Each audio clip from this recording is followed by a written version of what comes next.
They were expecting a storm here too.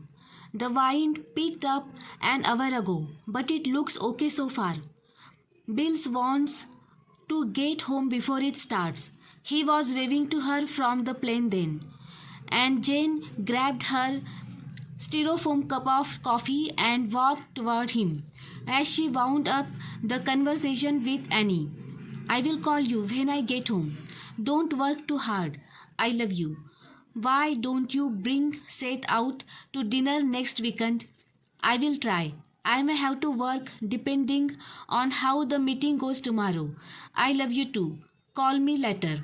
Annie said comfortably as they hung up and she went back to work. She spread out the plans and studied them carefully.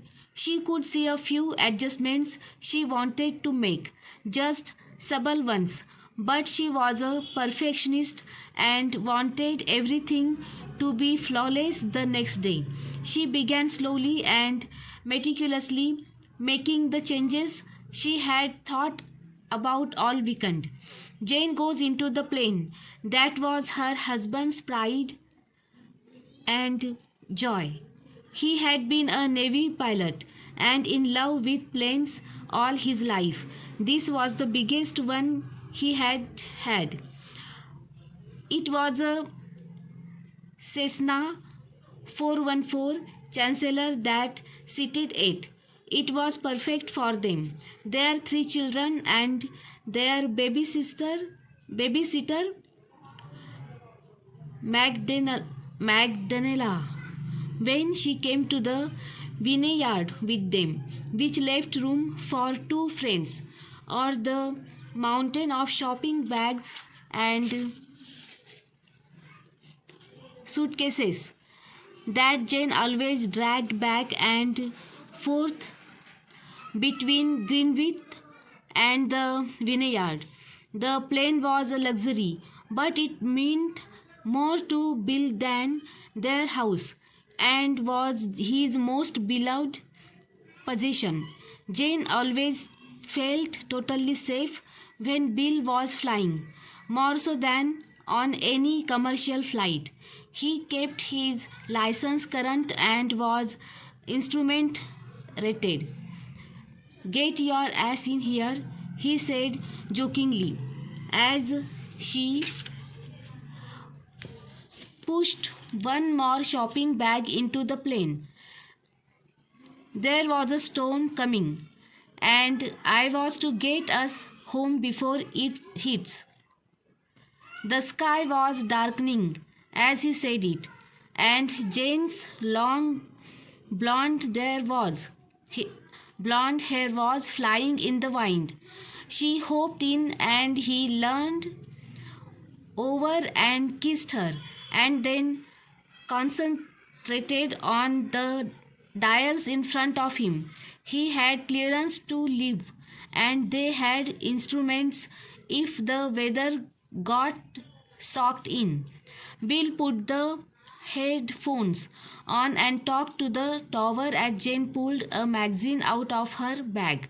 She loved trashy gossip magazines and reading about famous actresses and their romances and breakups, and discussing them with Annie as through the celebrities were their friends.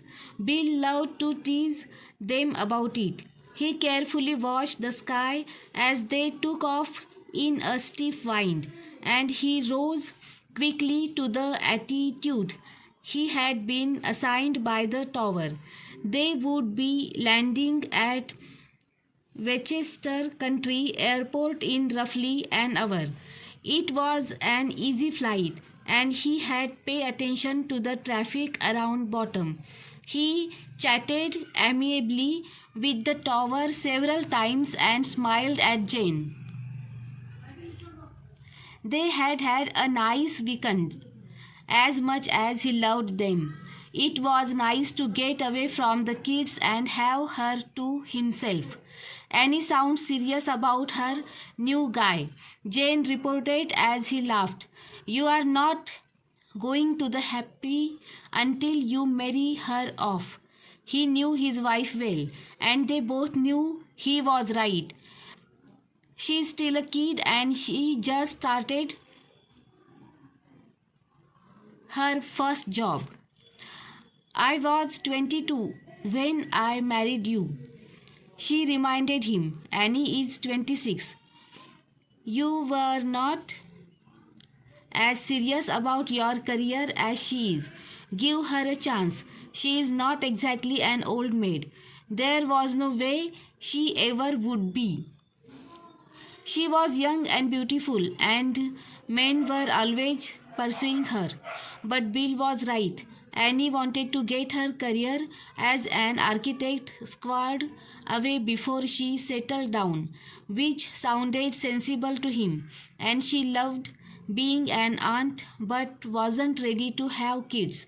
Jane noticed that Bill was looking distracted then and concentrating on the darkening sky. The air got choppy, and Jane could see that they were heading toward a storm. She didn't say anything to Bill. She didn't like to bother him when he was flying. So she looked out the window and then opened her magazine and took a sip of her coffee. A moment later, it splashed in her lap as the plane started to bounce.